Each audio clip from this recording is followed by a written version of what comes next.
There's a specific kind of quiet that happens in a mortgage broker's office when the person across the desk stops typing and just looks at you.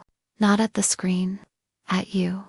That's the moment I knew something was wrong. 3 weeks before my 36th birthday.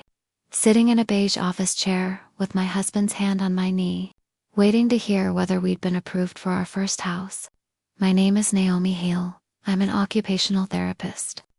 I've spent 12 years helping people relearn how to hold a fork, climb a staircase, get their bodies to cooperate again after something breaks them.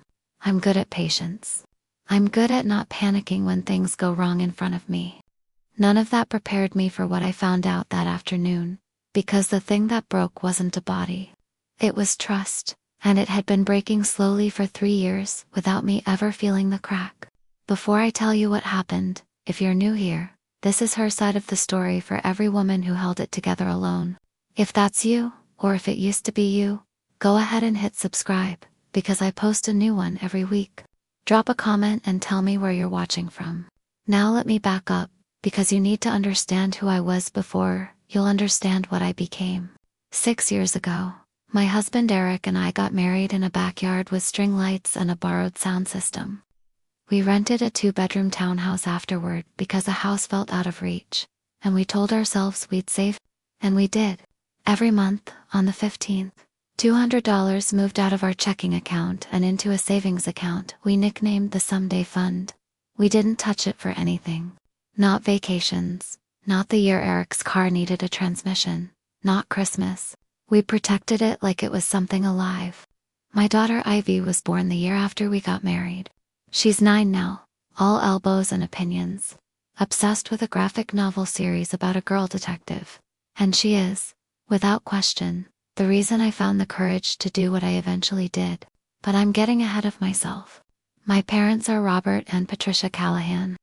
Everyone calls my dad Bob. They live 40 minutes from us in the same split-level house I grew up in. The one with the crooked mailbox post that's been crooked since I was in middle school. My dad worked 31 years for the county water department before his knees gave out. My mom did the books for a dental office until she retired. They are, by most measures, ordinary people. Church-going, garden-tending, casserole-bringing people. Which is part of why it took me so long to see the pattern. Because ordinary people aren't supposed to be capable of what my parents did. But capability was never the question. Comfort was. I have one sibling. My brother Derek is 33, 2 years younger than me, and he has occupied a very specific role in my family since the day he learned to walk, which is the one things are supposed to work out for. Derek was the athlete. Derek was going to be an engineer, then he wasn't. Then he was going to start a landscaping business. Then he wasn't. Derek married Steph when he was 26, and they have 2 kids, Mason and Ruby, 7 and 5. Derek sells commercial HVAC equipment now, decent salary, unpredictable commissions. Steph works part-time at a pediatric dentist's office. They rented the same 2-bedroom apartment for 6 years, and complained about it constantly. My parents have always described Derek as still finding his footing and described me as the one who has it handled. I used to think that was a compliment. It took me a long time to understand it was a job description. If you're handled, nobody worries about you. And if nobody worries about you, nobody checks on you either. They just come to you when they need something, because you're the one who has it handled. I can trace that role all the way back to a specific Christmas when I was 14 and Derek was 12. He'd wanted a particular bike, expensive, more than my parents could really justify. And I remember watching my mother quietly set aside money from the grocery budget for 3 months to make it happen. While that same year I'd asked for a $50 graphing calculator I needed for algebra and was told to make do with the school's loaner program. Nobody sat me down and explained the math of who got prioritized and why. You just absorb it, the way you absorb which floorboards creak in a house you've lived in your whole life. By the time I was in college, I understood without ever being told directly that my job in this family was to need less, so there'd be more left over for Derek to need. And because I'm the kind of person who takes a job seriously once I've been assigned one, even an unspoken one, I got very good at needing less. I worked 2 jobs through my OT program instead of asking my parents to help with tuition. I paid my own way to my cousin's wedding out of state the same summer they flew Derek and his college girlfriend at the time.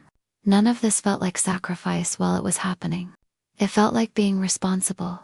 It's only in hindsight, looking back at 15 years of that pattern laid end to end, that I can see it for what it actually was. A family economy where my restraint quietly subsidized everyone else's comfort.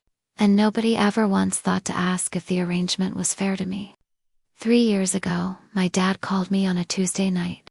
His voice had that careful, rehearsed quality that I now recognize as the sound of someone who's practiced a request in the mirror.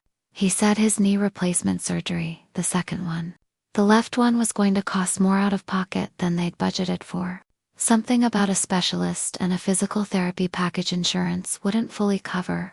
He said the number, $40,000, and my stomach dropped a little. And then he asked if Eric and I would consider co-signing a personal loan through his credit union. Just co-signing, he said. Not paying. He and my mom would make every payment. He just needed a stronger credit profile attached to get approved for that amount at a decent interest rate. Since his own score had taken a hit years back from a medical collections issue that was, according to him, ancient history. I want to be honest with you about something. I hesitated. Some part of me, some quiet animal instinct, said don't. But my father had just had one knee replaced and walked with a cane for 4 months. And here he was asking for help with the second one. And he was my dad, and I loved him. And $40,000 felt like a real number attached to a real surgery for a real man. I'd watched limp through my own wedding reception because he refused to sit down during our first dance. So, I said yes. Eric and I sat at our kitchen table and signed the paperwork the credit union emailed us. And I didn't think about it again for a long time.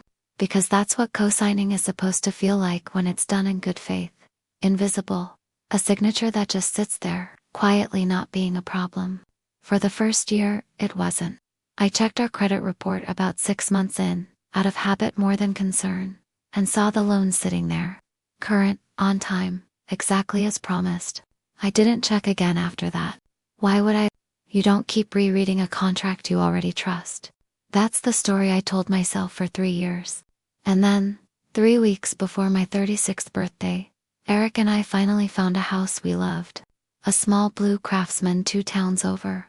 A yard big enough for the dog we kept promising Ivy. A porch that made both of us go quiet when we walked up to it. We put in an offer. It was accepted. And then our mortgage broker, a calm, thorough woman named Diane Prescott, pulled our credit to finalize pre-approval, and her fingers stopped moving on the keyboard. And she looked up at me the way you look at someone right before you tell them a diagnosis. Naomi, she said, can I ask you about a personal loan showing here for just under $40,000? It's got some recent delinquency, 60 and 90 days late, multiple times, over the last 8 months. I remember laughing, actually laughing, because it seemed so obviously like a mistake. My parents were meticulous about that loan. My dad mentioned it to me once a year. Almost like an apology, saying still chugging along, don't worry about it. I told Diane there must be an error, that this loan was current. My father made every payment. She turned her monitor toward me. I looked at the account. Callahan, Robert J. Cosigner, Hale, Naomi. Origination date, 3 years and 1 month prior. Original amount, $38,500. Current balance, $31,200. Payment history on time for 14 months, and then, starting 8 months ago, a jagged, ugly staircase of 30-day, 60-day, 90-day late marks, right up to the present. Eric's hand found mine under the desk. Diane, to her credit, gave us a minute.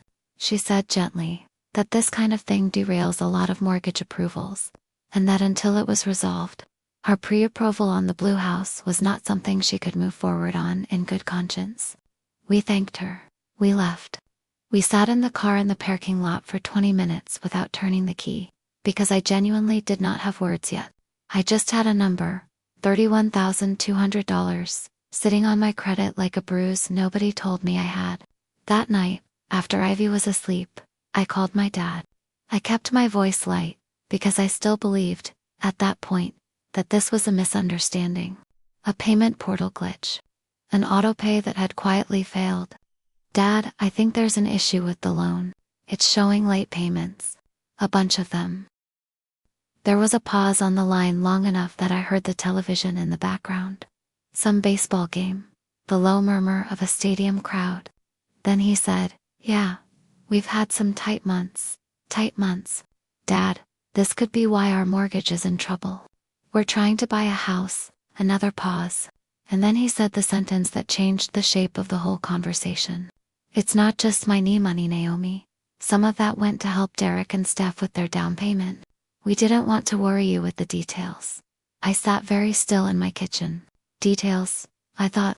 The details being that a loan I had put my name and my credit on the line for, believing it was for my father's surgery, had partly gone somewhere else entirely, to someone else entirely. And I hadn't been told, hadn't been asked, hadn't so much as been informed after the fact. "How much of it," I asked, "went to Derek?" "About 33,000, he said, like he was reading off a grocery list. "The knee only ended up costing us around 6 after insurance kicked in more than we thought. $32,000 of my credit, my name, my risk, funneled to my brother so he and Steph could buy a house. And I had found this out not because anyone told me, but because a stranger at a bank noticed my credit had been quietly wrecked for 8 months, while I had no idea. If someone in your life has ever told you a partial truth and let you build your whole trust on top of it, you already know the specific kind of dizziness I felt standing in my own kitchen that night. It's not just anger, it's vertigo. The floor you thought was there just isn't, and you have to relearn how to stand. "Why didn't anyone tell me when the payments started slipping?" I asked. "We were going to catch it up," he said. Derek's commission structure changed at work. He was supposed to get a big bonus in the spring, and he didn't, and things got behind, and then they just kept getting behind. And I didn't want to call you with bad news every month. "Dad, this is my credit. This isn't your bad news to manage quietly. This is mine too." He got quiet again, and then, in a voice that had an edge of defensiveness creeping into it, he said, "You have Eric's income. You two are fine. You'll figure it out. Derek and Steph needed this. You know how hard it's been for them." There it was. The same sentence, in different clothes, that I'd been hearing my whole life. "You're fine. They need it." As if my being capable meant my needs simply evaporated. As if stability were a kind of debt I owed the people around me for the crime of having built it myself. I didn't yell. "I want you to know that, because I know some of you are waiting for the moment I lose it." And that moment never really came. Not that night. I told my dad I needed to think, and I hung up. And I sat at my kitchen table with my laptop, and pulled every document I could find. The original loan agreement. The credit union's online portal, which, because I was a co-signer, I technically had access to and had simply never used. And there it was, in black and white. A disbursement history showing 2 transfers on the same day, 3 years and 1 month ago. One for $6,100 to Robert Callahan's checking account. One for $32,400 to an account ending in 6,631. Which, when I cross-referenced it against an old group text from Derek's housewarming, matched the joint account he and Steph had opened right before they bought their house. They hadn't hidden it especially well. They just hadn't expected me to ever look. I sat there scrolling back through 8 months of statements, watching the pattern up close for the first time. A payment made. Then a payment 15 days late. Then one that never came at all. Then a partial payment that didn't cover even the accrued interest. Then 2 more missed in a row. Somewhere in the middle of that scroll I found a customer service note attached to the account. The kind a call center rep leaves after a phone conversation, dated 5 months earlier. It read in the clipped shorthand of someone typing while listening. Primary borrower called. Stated financial hardship, requested forbearance. Advised cosigner contact recommended. Borrower declined to notify cosigner at this time. Advised cosigner contact recommended. The credit union itself had told my father, in writing, 5 months before I found out on my own, that he should tell me what was happening. He'd been asked directly, by a stranger doing her job, to loop me in, and he'd said no. That note is the one that broke something loose in me. Not the money, the note, because it meant this wasn't an oversight that slipped through the cracks of a busy, stressful year. It was a decision, made consciously, on a recorded phone call, and then remade every month after that every time he chose not to pick up the phone and call his own daughter. The next morning I found something else, almost by accident, while I was digging through old emails looking for the original loan paperwork. A notification from a home furnishing store, one of those big national furniture chains, thanking Naomi Hale for being a loyal cardholder. I don't have a card with that store. I have never shopped there. I called the number on the email, sat on hold for 11 minutes, and learned that an authorized user account had been added to a store credit card under my name and social security number 2 years earlier. The primary cardholder was Stephanie Callahan. The balance was $2,900, almost entirely furniture and a large area rug purchased over the past 18 months. And because I was an authorized user, it was reporting on my credit too, alongside the personal loan, both of them dragging my score down while I had no idea either one existed. I sat with my coffee going cold and did the math out loud, just to hear it in my own voice. $31,200 in delinquent loan balance. $2,900 in furniture debt I never agreed to carry. My credit score, which had been in the mid-700s the last time I checked, was now sitting at 601, not because of anything I had done, because my family had quietly treated my financial identity as a shared resource, something to be borrowed and never returned. The way some families treat a set of good dishes nobody actually asks permission to use. Here's a question I want you to sit with for a second. Whoever's listening to this right now, if the people who are supposed to protect you are the ones who need protecting from, what do you owe them? I used to think the answer was everything, because they raised me, because they're family, because that word is supposed to mean something sacred. I don't think that anymore. I think you owe people honesty and effort. You don't owe them your credit score, your bank account, or your child's college fund, just because they share your last name. I called my closest friend from nursing school. Well, occupational therapy school, but we met in the same building.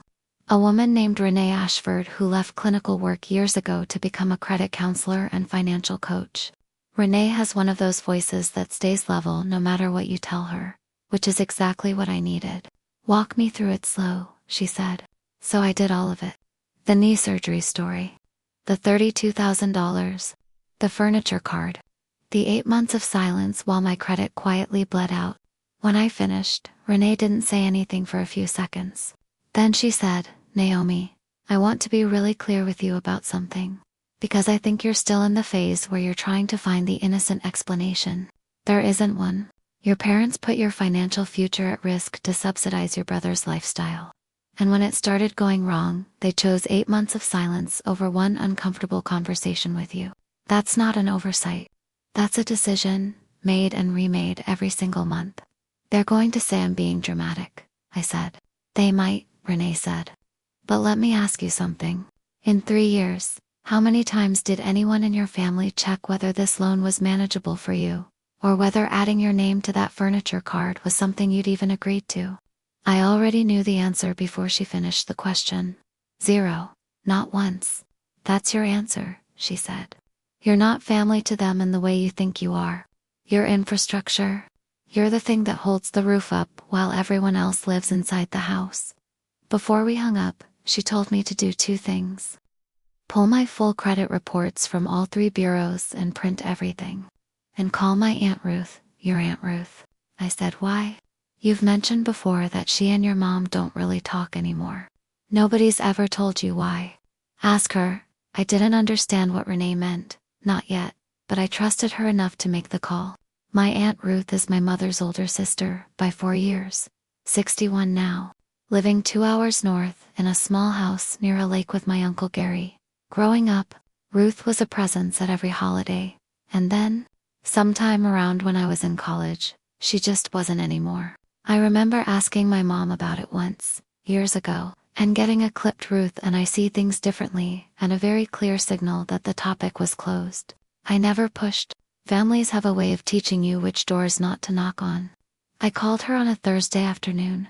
She picked up on the 3rd ring, sounding surprised and pleased in that specific way relatives sound when you call them without an occasion attached. Naomi, what a nice surprise. Aunt Ruth, I need to ask you something, and I don't totally know why, but Renee, my friend, the financial coach, told me to call you and ask about you and Mom. The warmth in her voice didn't disappear, but it changed texture, got more careful. What's going on, honey? I told her. The loan. The furniture card. The 8 months of silence. The $40,000 knee surgery that was really a $32,000 down payment. When I finished, Ruth exhaled slowly, the kind of exhale that sounds like it's been held for a very long time. She did something similar to me, Ruth said. A long time ago? Not the same, but the same shape. Nearly 25 years earlier. My grandparents' small lake cabin, the same lake Ruth lives near now, had been left jointly to my mother and Ruth. Ruth had put real money into that cabin over the years. A new roof, a dock rebuild, propane and taxes covered more than once when my grandparents couldn't manage it. She always understood it as something the two sisters would share and eventually pass down together. Then, without much warning, my mother had my grandfather before his memory started slipping. Badly signed paperwork that quietly consolidated the deed into my mother's name alone, using a story about simplifying the estate for tax purposes. Ruth found out 2 years after the fact, when she drove up one summer to open the cabin for the season and discovered my parents had already rented it out to strangers for the month, without telling her. I confronted your mother, Ruth said. She told me I was being paranoid and ungrateful, that I'd always resented her, that I was trying to steal from our own parents by even bringing it up. It got ugly. And after that, I just sort of stopped being invited to things. Not officially. Nobody ever said we're cutting you out. It just happened, one missed holiday at a time, until it had been happening so long that going back felt impossible. Nobody ever told me any of this, I said. Nobody was supposed to, Ruth said. Your mother's very good at deciding which version of a story survives. I sat with that for a long moment. 25 years, a different sister, a cabin instead of a loan, but the exact same architecture underneath, quiet decisions made without me, discovered only by accident, followed by a script of denial and guilt whenever the person harmed had the nerve to ask questions. Aunt Ruth, I said, would you be willing to come to Thanksgiving this year? At Derek's new house. I think I'm going to say some things, and I don't want to be the only person in the room who remembers what actually happened. There was a pause, and then she said, I would be very glad to. I gave my parents exactly one chance to make this right on their own terms. And I want that on the record, because I know some of you watching are wondering whether I went straight for the confrontation. I didn't. 2 days after talking to Ruth, I called my mother directly. Mom, I need you and Dad to sit down with me and talk honestly about the loan and the furniture card. The furniture card?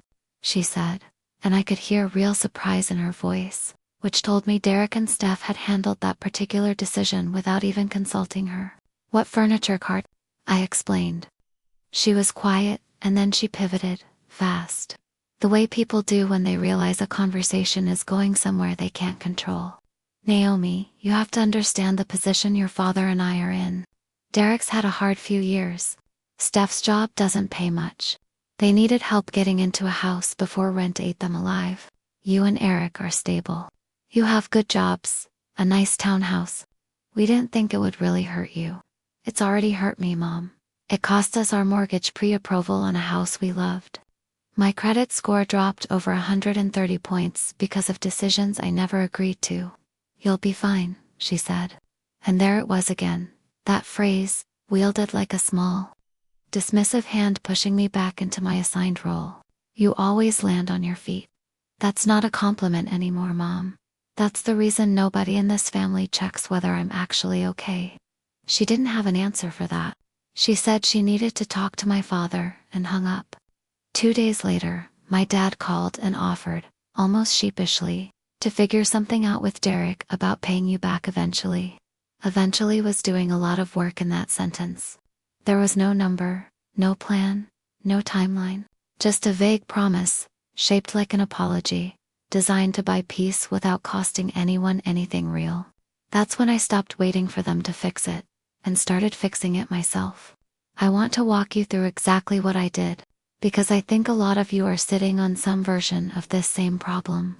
Whether it's a co-signed loan, an authorized user card, a joint account someone else has been quietly draining, and you don't know where to start. I didn't either. Renee walked me through it. First, I disputed the authorized user status on the furniture card. In writing, with the credit bureaus, explaining I had never consented to being added and requesting immediate removal. That process took about 3 weeks, but it worked, and that balance came off my reports entirely.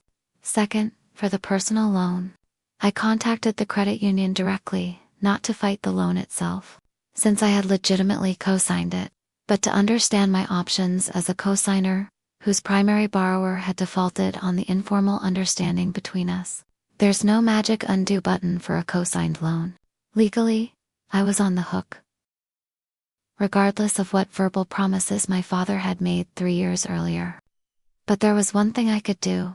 I could bring the loan current myself, immediately, to stop the bleeding on my credit, and then pursue repayment from my father separately, on my own terms, in writing, with a real agreement this time, instead of a kitchen table handshake. So I paid it.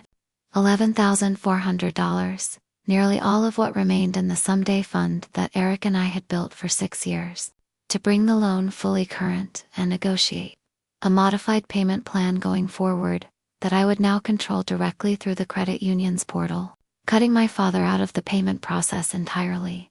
It gutted me to spend that money. It also stopped the damage instantly. Within 1 billing cycle, my report showed a current, on-time loan again instead of a string of red flags. Third, and this part I did not do quietly, I had a lawyer friend draft a short, formal letter to my parents. Not a lawsuit, a letter. It stated the facts. The original loan amount, the disbursement to Derek and Steph, the missed payments, the amount I had personally paid to bring the account current, and a repayment schedule I expected my parents to honor. In writing, with a signature, no more verbal promises. I gave them 30 days to sign it or respond. I didn't send the letter to Derek. I sent it to my parents, because the loan was between us. But I made sure, very deliberately, that everyone would know the full picture before Thanksgiving. If you've ever quietly funded your family for years, without anyone once asking whether you could actually afford it, I want you to know something. You are allowed to stop being the emergency fund. You are allowed to expect a receipt for your own generosity. That's not selfishness. That's the bare minimum of respect. Thanksgiving that year was at Derek and Steph's new house. The first holiday hosted there since they'd moved in 8 months earlier. Right around the same time, I now understood that the missed payments had started. There was a kind of pride in the invitation my mother had sent out in the family group text. Look how far Derek's come. And I read it 3 times, feeling something cold settle in my chest, because I knew exactly what had paid for how far Derek had come. I almost didn't go. Eric asked me the night before if I was sure I wanted to do this in front of everyone, and I told him something I've thought about many times since. I wasn't doing it to punish anyone. I was doing it because I was tired of being the only person in the family who knew the whole story, while everyone else got to keep believing whatever version was easiest. Aunt Ruth and Uncle Gary arrived at the same time we did, which I don't think was an accident on her part. My mother's face, when she opened the door and saw her sister standing there for the first time in years, did something complicated, surprise sliding fast into something more guarded.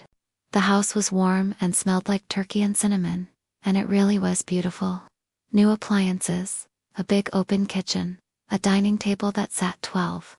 I stood in the entryway for a moment just looking at it, doing quiet math I didn't want to be doing, and then Ivy tugged my sleeve, excited to go find her cousins, and I let her go, because whatever was about to happen in that house belonged to the adults, not to the kids running around the backyard.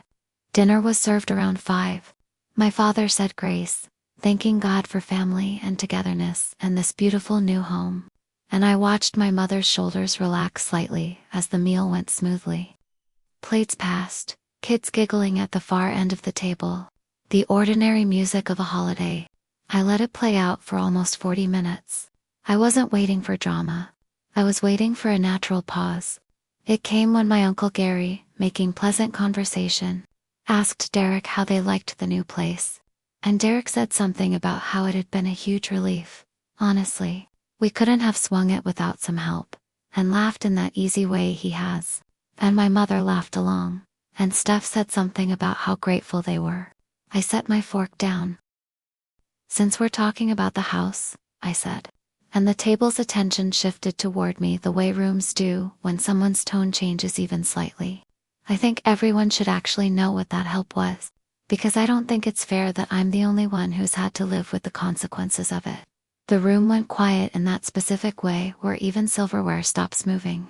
3 years ago, I said, Dad asked me and Eric to co-sign a loan for his knee surgery. $38,500. Except only about $6,000 of that went to the surgery. $32,400 went directly into Derek and Steph's account, the same day, and became the down payment on this house. I wasn't told that at the time. I was told it was for Dad's knee. Steph's fork clinked against her plate. Derek's face had gone very still. For the first year, the payments were on time, because Mom and Dad made them, like they promised. Then 8 months ago, they started missing payments. 30, 60, 90 days late, over and over, and nobody told me.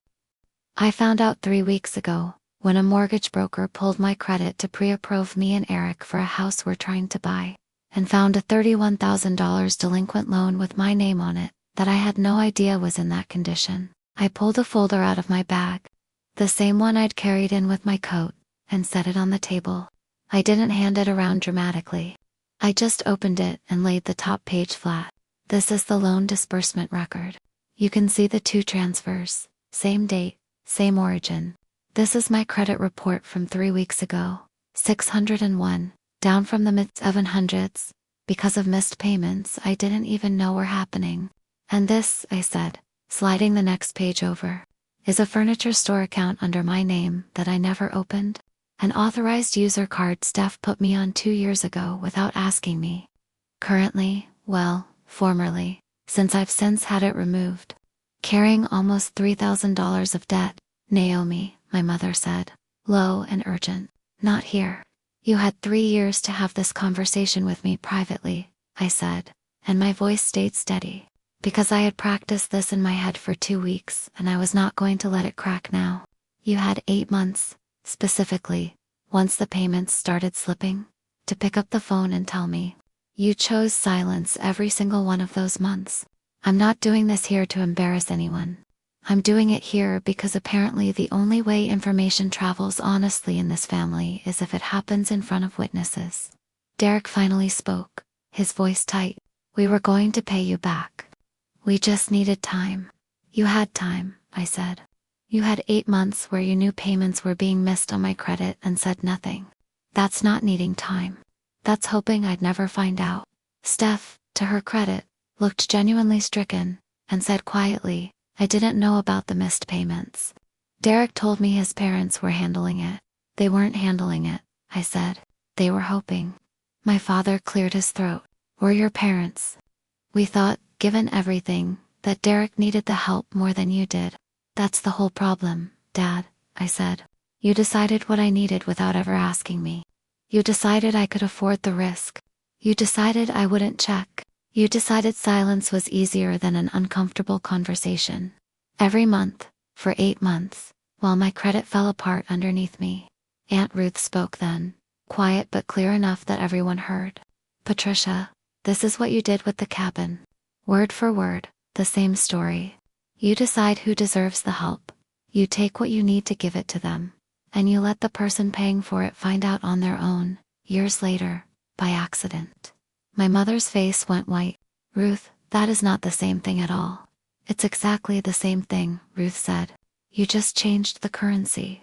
My cousin Whitney, who I hadn't spoken to in any real depth in years, sitting near the far end of the table, said quietly, wait, is that why you and Aunt Ruth stopped talking? I always wondered. And just like that, the room's silence changed character. From shocked, to something more like recognition. The specific sound of a family realizing they'd all been holding different puzzle pieces of the same picture for years, without anyone assembling it. My father set down his napkin, slow and deliberate, the way a much older man moves. "I should have told you the truth from the start," he said.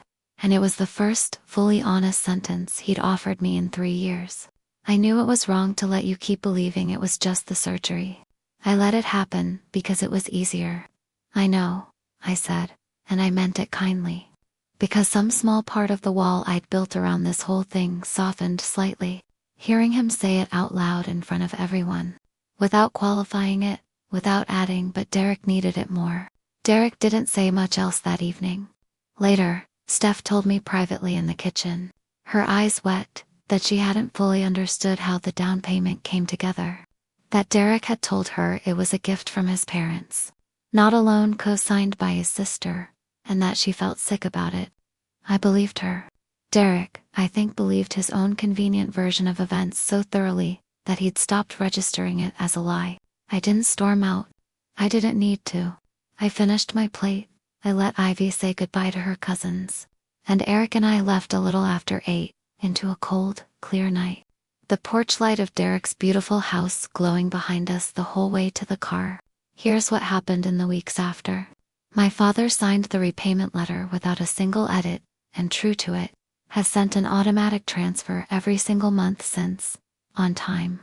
My mother has not apologized directly, not really, though she did quietly reach out to Aunt Ruth, and the two of them have started talking again, carefully, slowly, in the specific way people do when they're rebuilding something they let rot for 25 years. I don't know if that reconciliation will hold. It isn't mine to hold. But I like knowing the door is open again, for both of them. Derek called me 3 weeks later. It was a short, awkward conversation, but he said he was sorry. And he said he and Steph had sat down and actually looked at their finances honestly for the first time. And that it scared them, how thin the margin really was. He started paying me back in small amounts, $50 and $100 at a time, transferred with a note that just says thank you. It isn't fast, but it's real, and it's his, freely offered instead of extracted. And that distinction matters more to me than the amount ever will. Steph and I have grown unexpectedly, a little closer. She removed me from the furniture cart the same week, apologized more than once, and told me she never wants to be the reason someone else's financial life gets quietly compromised again. I believe her. As for Eric and me, we lost the Blue Craftsman house. Someone else's offer came in while our pre-approval was frozen. And by the time my credit had recovered enough to move forward, it was gone. I won't lie to you, I cried about that house more than I expected to. But 6 months later, we found another one. Smaller, older, with a porch that needs work and a kitchen that needs updating. And Eric and I closed on it in the spring, using a new joint account that has exactly 2 authorized signers on it, and nobody else, ever, without both of our names on the paperwork in ink. I opened a credit freeze on all 3 of my bureaus the week after Thanksgiving. It's a small, unglamorous piece of paper, a PIN number I keep in a locked drawer, and it means nobody, family included, can open so much as a store card in my name, again without my direct, active consent. I check my credit report every single month now. It takes 4 minutes. I wish I'd started 4 minutes a month, 3 years earlier. It's a Sunday evening as I'm telling you this. Ivy is at the kitchen table doing a book report on her detective novel, and Eric is out back trying, unsuccessfully, to convince our new dog that the grass is not, in fact, something to be eaten. I'm sitting on the porch of the little house that almost wasn't ours, watching the last of the light go gold through a maple tree that was here long before we were. I didn't win by yelling. I didn't win by cutting everyone off forever or burning the whole family down out of spite. I won by finally asking, out loud, in a room full of people who'd rather I hadn't, why I was the only one who didn't know the whole truth about my own money. That question is available to you too, whenever you're ready to ask it. If you've ever found out, by accident, that someone you trusted had been quietly spending your credit, your savings, your goodwill, without ever once checking whether you could afford it, I want you to hear this clearly. You are allowed to ask for the receipts. You are allowed to stop the bleeding yourself if no one else will. And you are allowed to walk into the room everyone hoped you'd stay quiet in, and simply tell the truth. That's Naomi's story. If it hit close to home for you, tell me in the comments. I read every single one. And if you know someone who's been quietly carrying their whole family financially and getting nothing back for it, send this to them. This is her side of the story for every woman who held it together, alone. Subscribe if you haven't yet. There's a new story every week, and I'll see you in the next one.